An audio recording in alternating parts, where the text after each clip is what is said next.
नीरे किछि टेस्टी आ चटपटा खाइबा को चाहूछि के ताहले ए रेसिपी को थरे निश्चय ट्राई करंतु। एटा बहुत ही टेस्ट लागि थाए आउ आपण बनेले भी से कहि परिबेनी कि एटा कोउद्रु आपण बनै छथि। तो जदि ए रेसिपी पाई चाहूछन्ते ताहले वीडियो को शेष पर्यंत देखंतु आउ भल लागिले निश्चय लाइक शेयर सब्सक्राइब करबा को भूलिबेनी।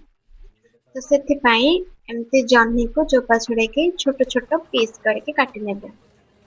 तापरे गोटे ताको जागा को हम बाहर करनबा। सेतिरे स्वाद अनुसार लूण दे दबा ताको भल से मिसई की 5 रु 10 मिनिट ताको रखि दबा।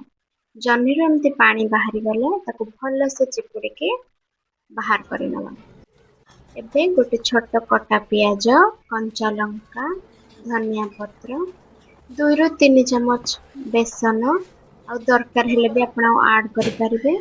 चाउल गुंड, हळदी गुंड, लंका गुंड, जीरा आ जदि भी किछि मसला ऐड करिया पे चाहछते आपण ऐड करि परिबे। ताको भल भाबरे हाथ रे मिसई नेबे।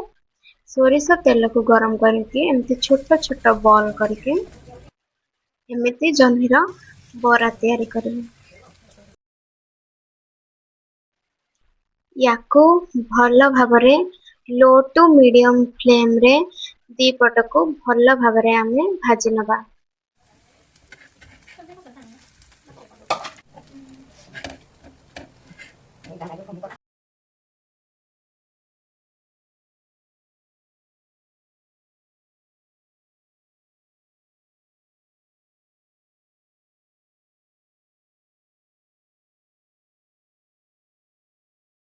एठी जन्नी बरा हमर तैयार हे गला। आपण ए रेसिपी को निश्चय थरे ट्राई करंतु।